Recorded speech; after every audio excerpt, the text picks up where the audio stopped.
Positioning is the foundation of everything, really, because it can work the other way. You can have a piece of packaging that looks really cool, looks really great, and you're like, this must be doing something amazing, and you would expect it to. But if the foundation of the positioning isn't there, and it doesn't know who it's trying to talk to and what its proposition ultimately is, then even if it looks great, it can still not perform. So, back for another episode. First thing to say for those watching on YouTube, very subtle plug to the fact that we're on YouTube now. If you're watching this in January or February, you haven't gone mad and we're not super lazy and left the Christmas decorations up. We are recording this the week before Christmas. Very exciting time of the year. What's also exciting is our guests today, James and Hal. Welcome to the podcast. Hello, and thank you for having us. Yeah, hi there. And I have another very important introduction to make, which is Lulu, our brand manager.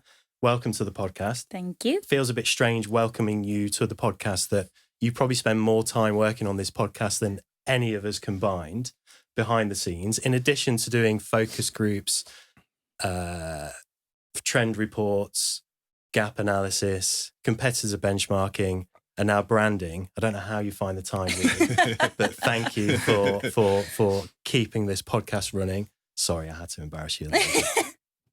But what we're here to talk about today is quite interesting. And I think even those people who have worked on branding or for branding agencies or have been involved in branding projects, we're hopefully going to offer some unique insights into the importance of having the product development team and the branding team working together on these projects.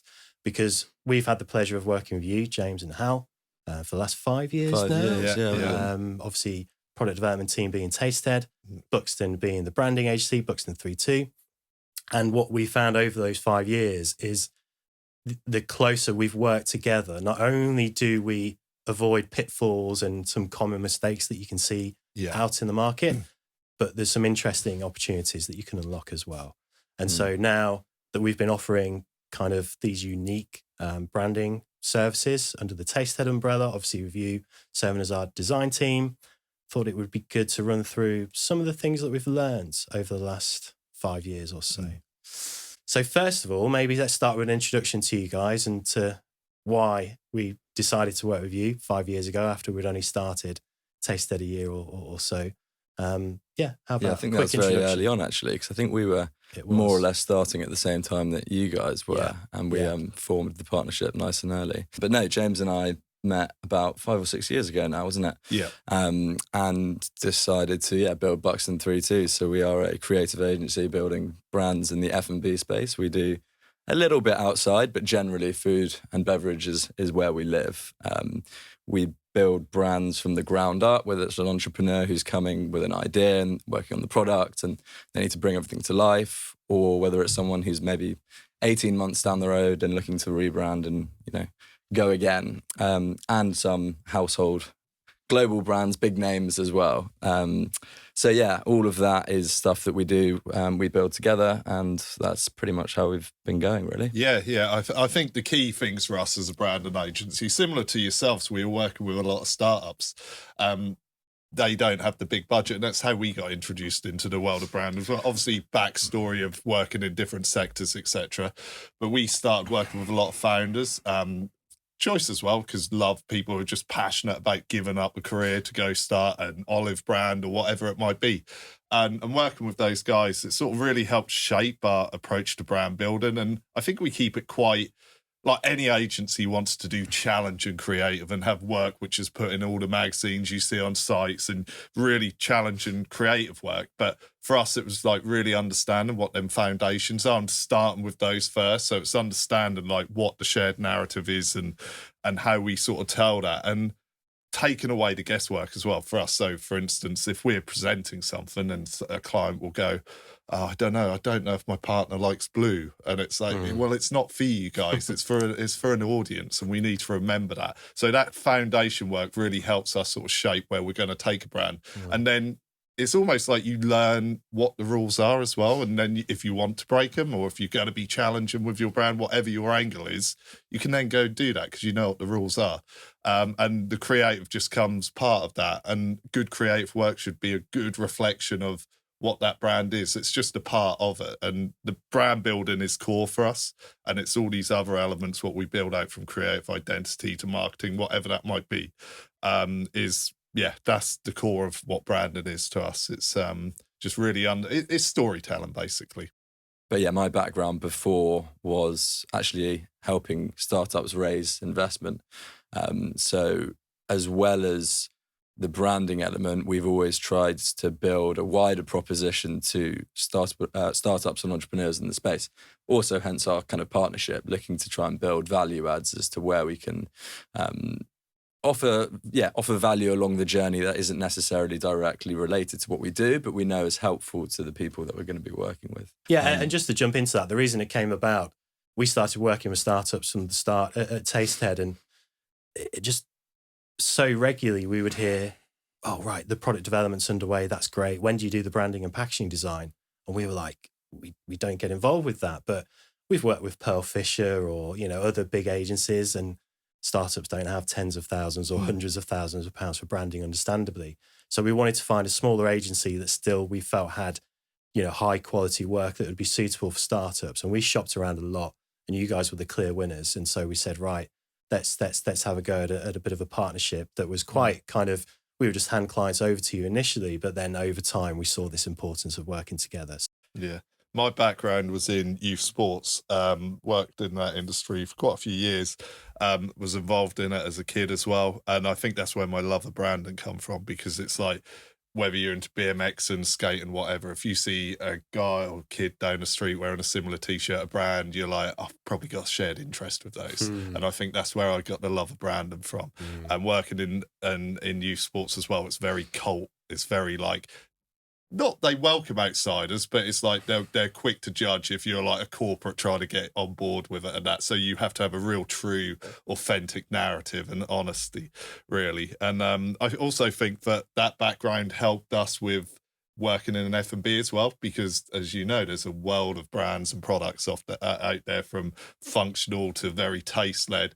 And as a creative agency, you need to be able to sort of wear have a lot of personality. So you need to be quite formal, you need to be playful, you need to be challenging. And I think our creative work gives us the ability to do that. And I think from an earlier stage as well with the company, we were introduced to the sort of design thinking methodology, which is about being sort of like having an idea, going back, do some insight into it, refine the question, then test it, build it, test it, learn from it.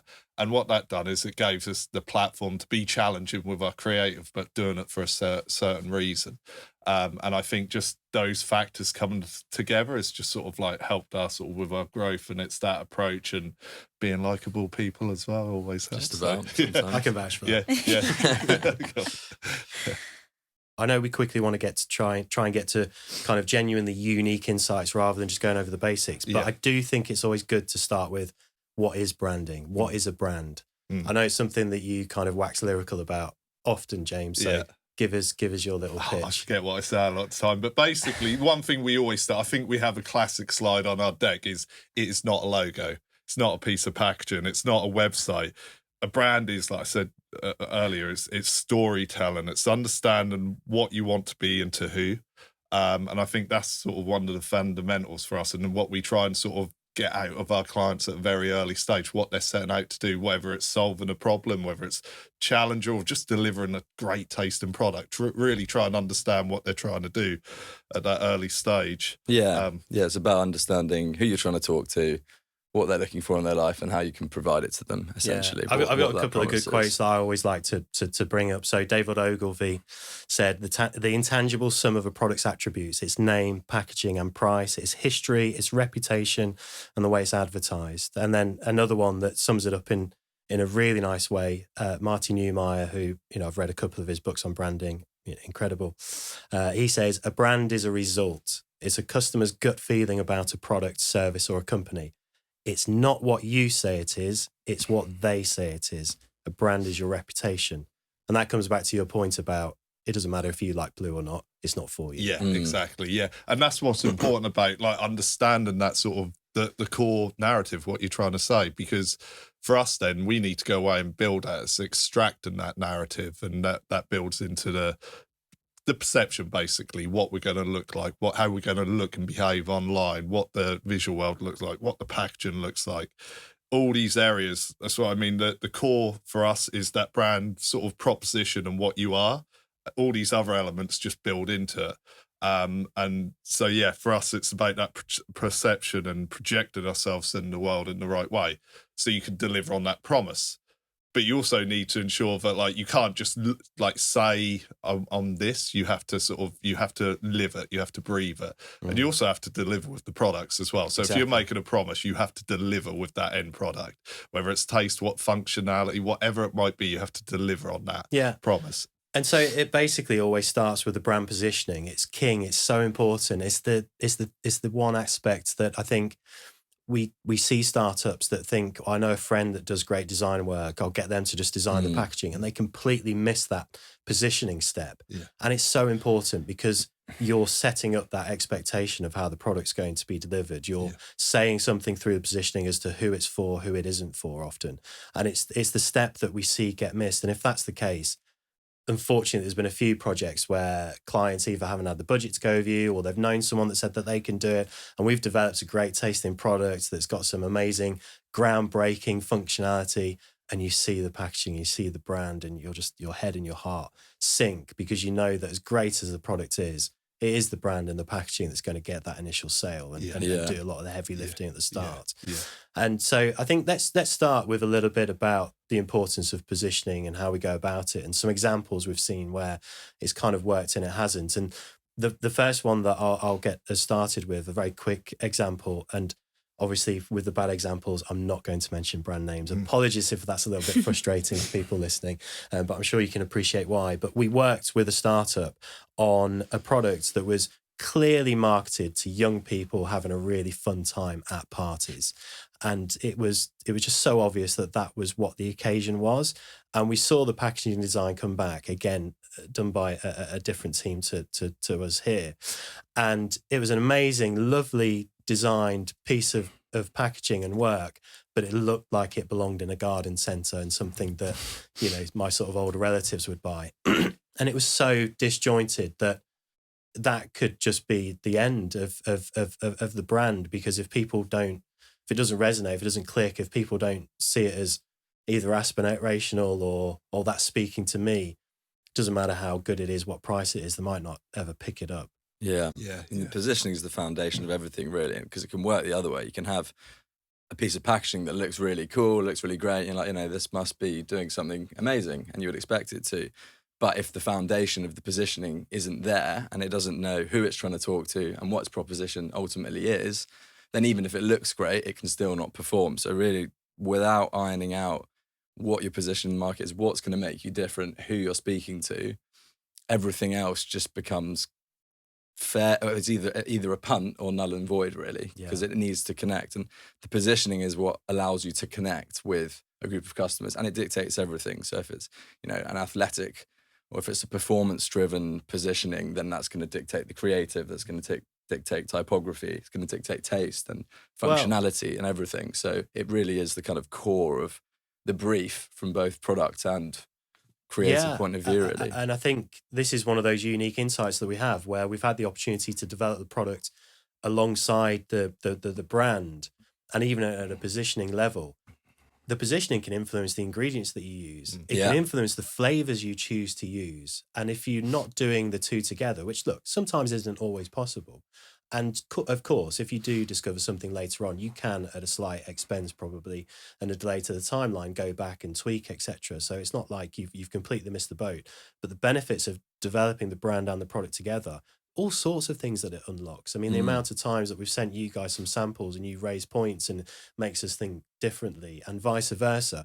Focus groups have been really good that we've managed to do together, because we've done branding focus groups, we've done product focus groups, but when we do them both together, that's been interesting. We're working on a spirits project recently, as you know, and you had done the amazing first round of concepts that it was no doubt it was great work and so on, and people really liked it, but they went through the focus group assessing the brand and the concept development, and then they tasted the product at the end, and they thought about the brand and the concept very differently, and we realized that there was a bit of a disconnect there. They were both great brand concept, great product, but we were trying to get into the minds of quite a niche demographic, really, which none of us are, because it was for a very specific consumer.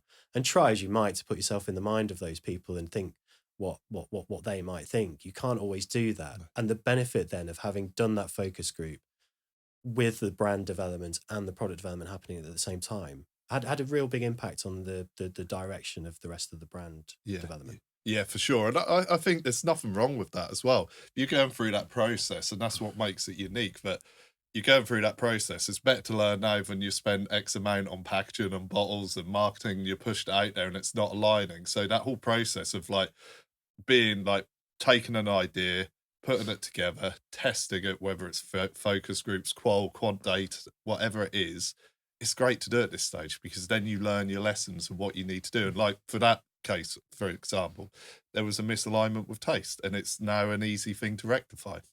Yeah. I think also with that, there's a certain element of, because sometimes you might not necessarily be the user of the product, the insight of the actual user comes up and it creates entirely new ideas just through conversation having with them. So, yeah. And that's what a focus group is good for. I think too many people rely on focus groups for validation, but you're never going to get that really from 6, 8, even 10 people. Even if you do 2 or 3 of them, it's still a very small sample size. It's the questions that it throws back as the outputs. You know, use your sort of consumer testing for that validation. Yeah. There's another example where we've been developing a product that we thought was for a very specific usage occasion for breakfast. And so we started on that path, but actually then connecting with you guys and through some research, we discovered that it wasn't just for breakfast. And had it have been sort of siloed within that usage occasion, it would have really held the brand back and limited it. Maybe tell us a little bit about that, how that unfolded. Yeah, and I think that was a great example of listening to what insight you're gathering from this focus group. So once the people in the group actually saw the product, they had a different opinion of what they would use it for. So they were like, it's not just a breakfast product, which I was expecting when they heard some of the ingredients, but it's actually a snack product. It's something they might use for a dessert. It might be something they use later at night to help get little one off to sleep. And I think so we need to then think again, right, okay, the perception of this brand, what we need to communicate on pack alters. We then look at we looked at the tone of voice, the descriptor of how we talk about the product, what the visual even is on front of pack, how we shirt, do we focus more on the hero ingredients, all sort of factors which come into shape and align them with how consumers saw this product. So at the end of the day, the product was reaching more consumers than if it was necessarily a breakfast product. A lot more.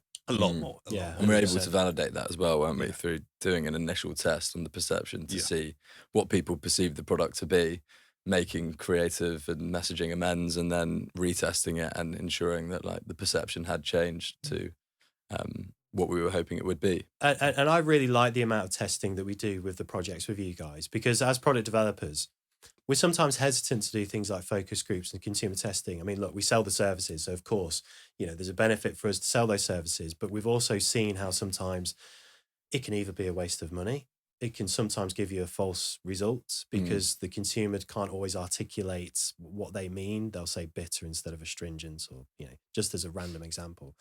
But actually in this work of understanding the overlap between product and brand, it has been great to do the different types of testing that we do, because we've got expertise, we've got confidence, but we're also not arrogant enough to think that we don't need to ask the consumer. You know, there are instances, and I find it more important actually on the branding side of things than I do on the product side of things, because food is subjective, sure. You know, people's perception of what tastes good and what doesn't. You know, someone will love a banana milkshake, someone else will hate it. But with branding, you have almost even more subjectivity, because you can kind of align on food.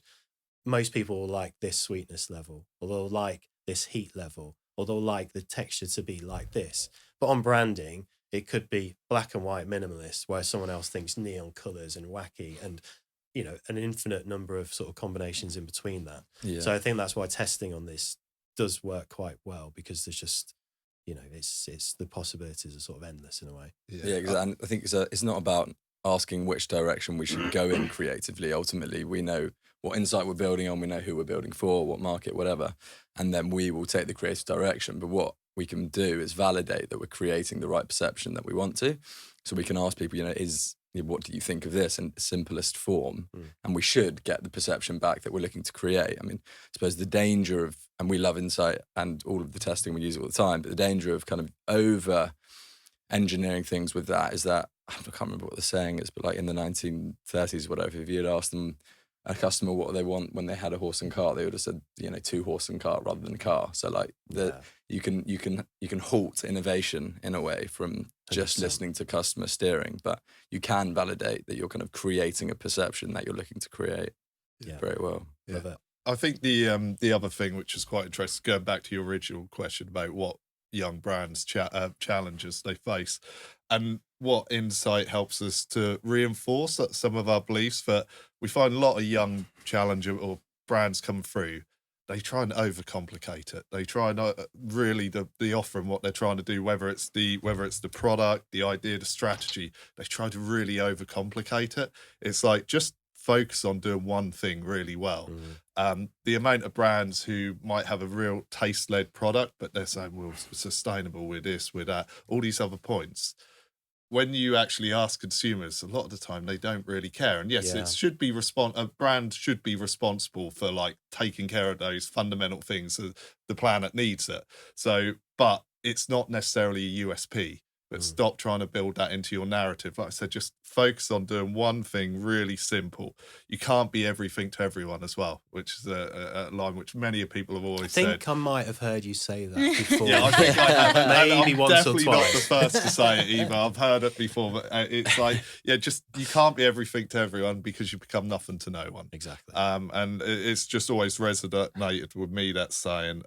Whether you're functional, whether you're an emotional-led product, whether you're campaigning against something, just keep it simple. It's okay if people don't like you, consumers don't like you. You can't be for everyone. Yeah. I think also on that, which is also what we have in product development, is when you start building out too many claims and that you're functional and you're good for the earth and if you're really championing the taste, actually all those other claims really kind of might signal to the consumer that it doesn't actually taste as good as you think it will.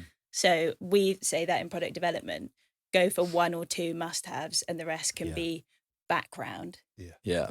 So it applies to product as well as, exactly. as well as branding. And then that builds onto packaging as well. There's nothing worse than when the creative team pick it up and there's a list of 20 USPs and they've got to work out a messaging hierarchy to go on the front of pack. It's just what you are, just stick to it and do that really well. And it's confused positioning, really, because if you actually understand what your position is, then not everything becomes important. Just a couple of those product points or just a couple of those brand points become important to actually, winning your market share or, winning customers over. Absolutely.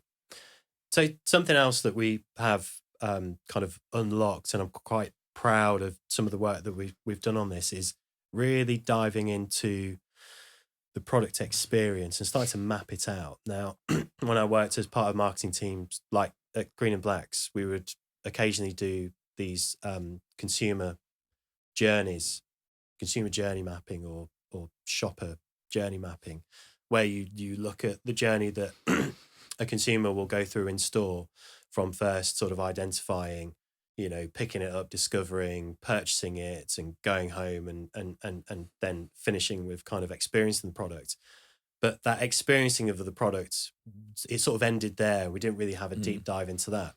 Whereas if you then do a map within the product experience, there's so many little steps that happen, from you get it out of the cupboard, you pick up the packaging, you open it, are you taking a bite from it? Are you pouring it in something? What are you pouring it into?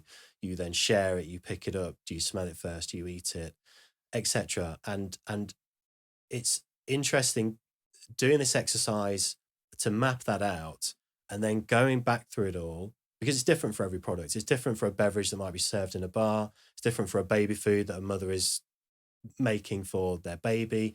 Has very unique sort of elements to each of, to a product. There are some brands that do an amazing job of spotting an element in that journey and increasing the value of the experience with either a bit of theatre or creating a ritual. the one example that springs to mind first is Guinness. And you look at when you order a pint of Guinness at a bar and it's poured in a certain way and it takes 2 minutes because it has to be poured in this certain way. And actually, if you speak to people who work behind bars, you could just pour it in one and it doesn't make too much difference. Sorry, Guinness, but that's what I'm a big Guinness fan. But yeah, I think I've experienced it as well. When you've got a lazy barman and you think they've not poured it properly, and you're like, there's a good pint. It's always a good pint. But there's a couple of things there that are really great about that. And I think I'm going to bring up a couple of Rory Sutherland's sort of insights into how complexity can sometimes increase value. Because the first thing is you have to wait for your pints for 2 minutes. And if that was happening where they just poured it and gave it to you and you were sat with it in your hand, I could see people being a bit frustrated that I want to have a sip, but I've got to wait 2 minutes for it to settle before I'm supposed to drink it. Whereas the fact that it's happening behind the bar and it's because it's going through this very specific pour and has to settle and they're finishing it off with the tap being pushed the other way and so on, I think that turns it into anticipation rather than frustration. And it's similar to the point that Rory Sutherland made about Uber in terms of when they first came about and that map appeared, which was very unique to kind of the booking a taxi experience, realised that people don't actually mind waiting for a taxi. But if you can see it's on the way and it's going to take 8 minutes, it changes the waiting experience. Because if you've just called them and after 5 minutes or 8 minutes or 10 minutes, it's still not there, it's that frustration. In terms of increasing how complexity can increase value, the other point that Rory makes is how if you were to buy a table from IKEA for £10, but it was already fully made, you would think it's probably a pretty cheap table. But the fact that you have to put it together yourself, the fact that there's that added complexity actually increases the value. People probably think it's a £20 table, but it's the fact that you've got to make it yourself that sort of adds that that complexity. And so, you know, hats off to Guinness that they've added some complexity, perhaps unnecessarily, but it instantly positions their products different compared to the competitive set. And they've turned that weight into anticipation rather than frustration. Yeah. I know one that you like to raise, Luther, is the After Eight experience. And yeah, tell us about the After Eight game for the very few people who might not be aware of this at Christmas time. I think it's that idea of building life into actually what a brand already is. And it's got so much more meaning than just a chocolate in a box. The nature that it's got this whole game around it that people play at Christmas, or it's a funny drunk game where you put it on your head and try and wangle it into your mouth. That if you just say the After Eight game, most people already know what it is without having to explain it. Building into the brand. And whether that was by design or by accident, there's clearly an opportunity there that adds to the brand equity and can sort of live outside of the sort of typical product experience. Yeah. Another example that Micah likes to make is around Maltesers. A box of Maltesers is a very different experience to a bag of Maltesers. That rattling sound is quite evocative, and people will sort of that increases value of the experience. And you know, I know people, certainly my nan would only have a box of Maltesers, and I'm pretty sure it's having it as the box that is part of that. A Tunnock's tea cake, and I saw this with Benedict's chocolates the other day. People unfold the foil and they flatten it out and they make a perfect square and they turn it into a shape, etc. And it sounds silly, but that is adding to the value, to the ritual of a product, and these things are quite important. And I don't know how often agencies sit down and try to discover these, and how many of them just happen actually by accident. No, and that actually reminds me of my favourite as a kid, which is Kit Kat. How I can just remember still to this day, like being young, whether it's, I can't remember the exact age, but just that taking off that outer layer and just running your thumb down to split it, and then you open, whether it's intentional or not, that whole experience, I imagine it weren't, but not to the extent that exactly. They built a whole marketing campaign around it. Take a break, and it's even stamped on the bar itself. Yeah, and I just always loved that experience, and I think from an early age, I probably didn't know at the time, but that's why I loved the brand. I'd always go back to that product. It's just that sort of little, and it meant so much more. It's like whether you're at school, now when you're at work, it's just like just having that little bit of time to yourself, whether it's 5 minutes just to eat that bar of chocolate. And I don't think they actually have it anymore in the foil, but it's still always that I think memory so. what I've associated with that product still, Yeah. just that opening experience, which I've always loved. Yeah, you had one, well, sort of similar. Yeah, of well, I this suppose around. it's not always, because those are sort of emotional, like fun, joy increasing rituals in a way, but there can be like just functional innovation, I suppose, in a way too. And I think it's Pringles that were invented in the 50s or so, and the purpose was because people were complaining that crisp bags were, squashing them, they were going greasy and stale, and they were like, well, how can we build basically a bag of crisps or a packet of crisps, which like the structure will just like hold together. So they built the tube, and then I think they built the tube first and didn't really find a crisp to put in it for a while. Then someone else came along and kind of built the crisp and patented that as well. But that's, Did you say it was yeah, a chemist? Do you I think it was a that- chemist, the original inventor of the idea. Yeah. Which is probably because Pringles aren't made of potatoes, are they? They are, yeah. Yeah. Well, I mean, Sorry, sorry, Pringles. it's obviously not sort of whole potatoes. Yeah. Sliced Yeah, up. It's not whole foods. But no, there's like potato starch and Yeah, and okay. so on. Yeah. They're good. But yeah, they are good. They're very good. Yeah. And now obviously it's where the way that you eat them is also part of that. But it Yeah. was like a piece of functional innovation, I suppose, as to how could you just improve. Yeah, we did a project for Pringles years ago in the early days of Tastehead where it was to do a recipe book for competition winners, and our challenge was to come up with as many recipes as possible using Pringles, like without. Well, I think we could crush some of them. We did like a sushi dragon roll with like crushed Pringles, but we were doing sort of half dipped in chocolate and doing like the ducklet sort of thing that everyone did. We were doing a shepherd's pie where the sort of the outside was sort of Pringles, etc. It was good fun. Yeah. Good fun. Did I dream it, or did Pringles? Obviously, I love Pringles. You open it once you pop, can't stop. That's the classic sound, and you can't stop. Did I dream it, or did we actually discuss once that they had actually introduced lines, what they printed on the inside of the pack, halfway down, as a sort of like almost a nod for you to, that's it, that's your portion. But they did. Yeah. Yeah. I don't know what happened to that. I thought that was interesting. So I Trying think to that's adopt when a bit of brand responsibility there. Yeah. When we were looking at sort of portion sizing, I think that was with Elite, and that was almost a slight change of product experience as well. Obviously, having a cereal which would normally come in a box and follow like a very uniform, creative like outline or format, and And how you sort of get your change that. portion size and stuff Yeah, like we were that. talking about scoop, weren't we? and stuff, Yeah. So- I think within brands, like being a bit of a packaging geek and just really loving those little things. I think there's other brands out there like Bolton Biscuits, like big fan of their rebrand. I think they've done a great job, and they're a heritage brand, and they've not tried to move with the times and be super trendy. They're just like, we do good classic, great tasting biscuits, and that sort of belief and how it comes across, I know they're very popular, but there's the whole experience of the packaging for me, where you have the little tab what you just press in and it flicks down and it opens, and it's like now the moment is going to start. And I love it because it's like almost like German engineering in that sort of piece of packaging as well. They've sort of threaded it through to their Did you bring any today? I don't. I usually bring them every other and meeting. they're usually yeah. finished by the end of the meeting as well. Yeah, I love it. I think I it's feel one like of my we're all going favourites. to leave here, get some biscuits, get some Pringles, Yeah. go down And the a pub for a Guinness. Guinness. Yeah. Well, look, to wrap this section up, I suppose what we're saying is to spend the time once you've got your product, and if you can do it before the packaging's been developed. And look, if you're a startup, you might identify things that you can't really realistically do until year 2, 3, 4, if it's going to be a very bespoke bit of packaging. But to look at every step and think, is there something we can do here, either with the format of the bar or the bottle design or how the cap of the bottles looks or fits or the outer packaging, where you create one of these moments that just creates a ritual, heightens the experience, increases the value, and just, triggers something in the brain where people feel they get excited, like that biscuit moment where the moment's about to begin. I think it's really interesting going through all the different products and thinking, is there an opportunity there? Yeah.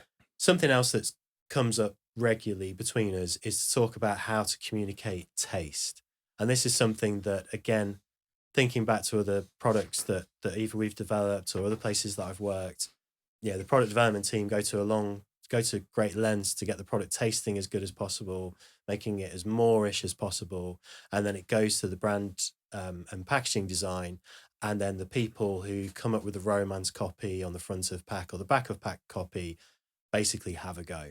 And don't get me wrong, a lot of the time it's good enough, but sometimes you see some real disconnects in terms of the language that's used, because it's really important in terms of using the correct words, the correct adjective. Help me out. Adjective. And just basically it comes back to similar with the positioning, setting up that expectation correctly. Micah talked recently about how David Gluckman loved the fact that Corsten Press used the word deliciously tart on their cans of kind of rhubarb soft drink. There's a lot of brands that would steer away from using the word tart. If you use the word acidic or sour, it means the same thing, but it positions everything in a completely different space. And I think one of the things of working with you guys is we've been involved in coming up with that romance copy. And also what role does the front of pack romance copy, those 5 to 10 words, play versus the back of pack copy versus what goes on the website versus what goes in the brand Bible, because they all play a different role. Yeah, I think the point is as well with that is that good copy is not necessarily accurate copy. So you can have something which actually, might sound delicious, but if it doesn't actually reflect the taste of what it's meant, what it's meant to be describing, then it does just create a disconnect in the journey, and the consumer probably ends up a little bit disappointed or underwhelmed or confused from what they're reading and thinking something's going to taste like to what it actually does. So even if it sounds delicious, if it's not getting the right taste description, then it's still, has the ability to be a problem for the brand, basically. Yeah. And it's harder for us to kind of know what the detail is on that without working with you guys, really, because you obviously have the expertise and the detail of the different tastes and exactly how that can be or should be described. Yeah. I think we discovered that working on projects separately from you guys, that like as confident as we are as writing copy, it's not what we do describe. Like, it's like a chef. A good chef can describe their dish and the essence of what makes it great. It's not what we can do. It's like, so working with you guys helped us to really just understand that it's all right, we don't know that, but we'll work with the guys who do know how to communicate taste. And it's got to be together. It's not to say that the chef or the product developer could come up with everything. It does need both sides. Exactly. It's just the taste. The product developer side is often the one that gets missed out. Yeah. Because we can describe very accurately, but we don't necessarily know the correct language that fits within the brand positioning, which is obviously what you guys spend, live and breathe and spend your time sort of thinking about. Yeah. We did a PR activation at Green and Blacks years ago where we worked with Kitchen Theory, another agency in London, and they created a range of sort of very fancy, interesting desserts that had all these sort of sensory things going on, from popping candy to I think we had those buzz pods. There's a bud from a Sichuan. plant. Is it Sichuan? I think Buds? it is. We'll drop it in the description because you can get them online. They're pretty cheap and it's worth doing, just as a bit of a party trick. There's basically this bud that comes from a plant. It looks like you're eating something like a dandelion or something, a very small one, and you eat it and it feels like there's electricity on your tongue. As it gives you this very unique like sort of brains popping not candy working type. today. What's the trigeminal effect? Thank you, Lulu. And so we worked with this agency, and the reason we were doing it is they were talking about how different senses, different words, different experiences, different sort of visual elements can all influence each other. And so a somewhat well-known example is Kiki and Bobo. And so Kiki, if you have a shape that's very sort of sharp edges, and you have one that's kind of round and globular, and you say one of them's Kiki, the other one's Bobo, which one is it? People instantly know that the sharp one is Kiki and the globular one is Bobo. And that also happens with taste, or it can happen with smell. And I think that is quite interesting, looking at how the words you use can make people think of another sensory experience, whether it's taste, whether it's smell, whether it's visuals. And so I think when you develop a product where you want taste to be king, it's then important to look at, well, how do you message that through the copy? How do you message that through color? How do you message that through shapes, textures? There's so many factors that it's not just about it looking pretty and resonating with the target market. It's setting that expectation for the product experience all the time. Yeah. How long we got? Because we're going to talk about typography. we got a few minutes. Go for it, Exactly. James. But no, you're dead right. And it's like typography is a powerful tool, and the style, and it's like whether it's a bold, heavy font which depicts strength, or it's more delicate serif font with sort of faint edges to illustration. It's all plays its part into that sort of visual sort of like perception of what this product's going to taste like. A great example, which unfortunately isn't in food and drink, but I think demonstrates the power of typography and how it can build into it, is Green and Blacks. Green and Blacks. Black and Decker. And, that's funny because my nan for years told everyone that I worked at Black and Decker. Oh, really? Yeah.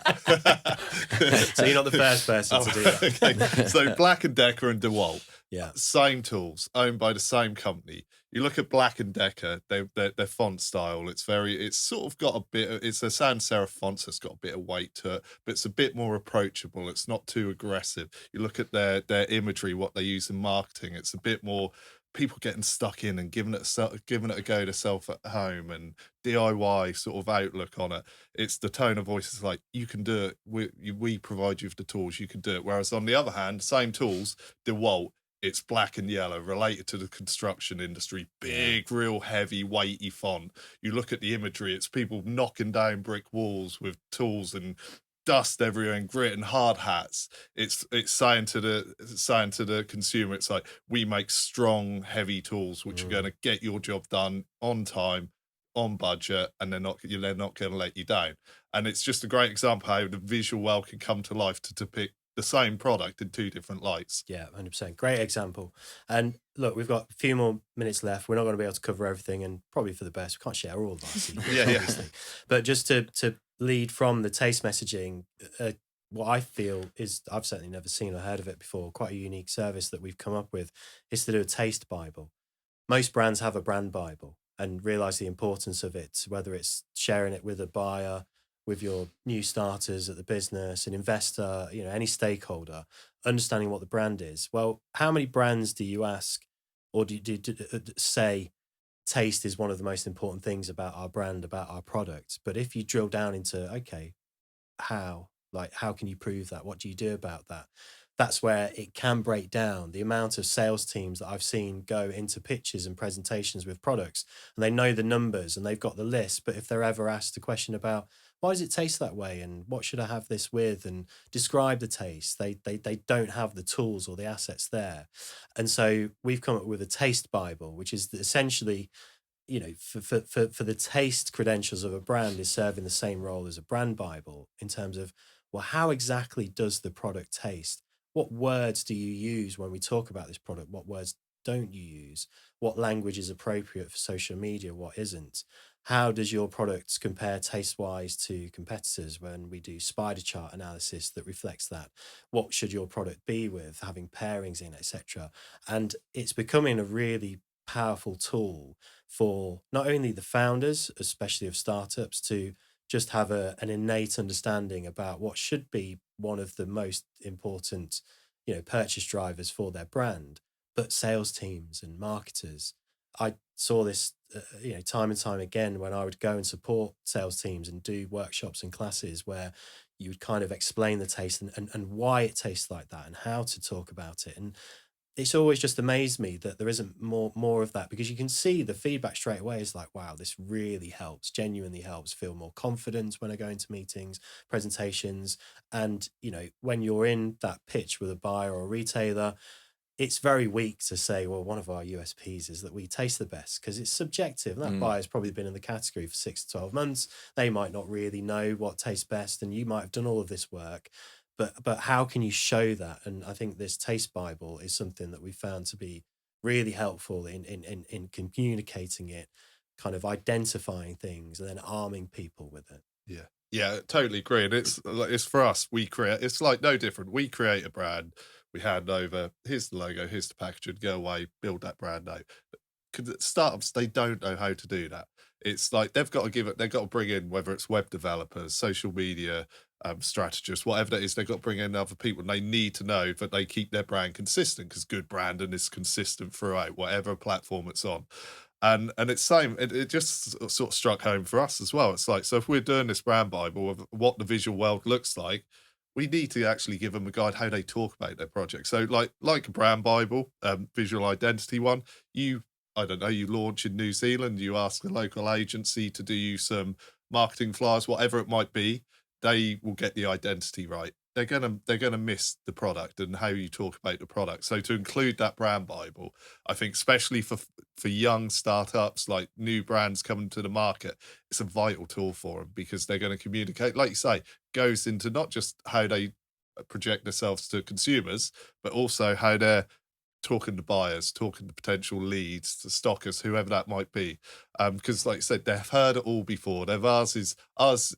What's different from I don't know, so brand? Ours is like this, just tastes a little bit better. It's like, it's not going to be enough to get them across the line. They need that extra, like what the buyer can get behind. And if they're demonstrating they can really passionate and to describe their product, the buyer's going to be, well, I've got lots of confidence in this person who's come to me with this new offering, and when it talks to the list. And so I think as a collective between Tastehead and BuxtonThreeTwo, I think it's a great product. Yeah, and obviously this now sounds like a massive pitch for our services. Yeah, but it's easy for other people to just adopt this. Exactly. When you taste the product, to just add a little bit more meat to the bones as to what we mean, when we do these tastings as part of this taste bible exercise, the first thing is we do a full assessment. What is in there? We're checking for flaws, we're checking for how you describe the 5 tastes, the trigeminal effects, the flavors.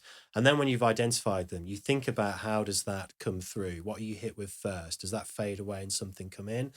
The acidity that's there, is that cutting through something? Is it balancing something? And then how do you communicate that, if that is, so that you want for that romance copy and that back of pack, you're describing the journey. It's not just has these notes. It gives you, it unlocks something, whether it's on pack or just in that taste bible for sales pitches. If someone can just describe, as you taste this, you'll note that it melts away and this is released, but then over time you get the background of something coming through. It just excites people. You can't help but it's like if you go to a wine tasting and people think, I don't know anything about wine, so I don't know, I'm a bit nervous, but then people describe the order in which things come through, they suddenly feel more at home. They think, actually, I do get that. And then that does come through and people just enjoy the whole experience more. And there's great brand, and it helps with positioning as well. So back to the sort of taste mapping as well. I think a brand, what does it really well? Seabrooks. When you look at the crisps, a world of descriptive flavors on the front of pack. Seabrooks are like, we know our positioning, we're just a lunchtime nice, delicious snack. And you look at their tone of voice on the back of pack, they're just great at describing what they do. They're just the basics, but describe it perfectly. And I think for me, they just get it right as well. But no, it's interesting, the whole sort of like the interaction between brand and taste. It's we'll have to stick a paid promotions thing at the bottom of the screen. For Christmas. Exactly. Well, look, we've run out of time, and I think we'll have to come back and do another one, because we genuinely get excited about this, and there's so much to cover. But for now, we're off to the pub for some Guinness and Pringles and maybe some biscuits, and watch Lulu do the after 8 game. And you can go to the bar and order the 5 pints of Guinness and stand up there for 10 minutes. There you go, exactly. Yeah. Right, thank you very much, guys. Thank you for having us. Cheers. Brilliant. Thank you for listening. If you enjoyed this episode, please like and subscribe. And for more information, please visit tastehead.com. We hope you join us for our next episode.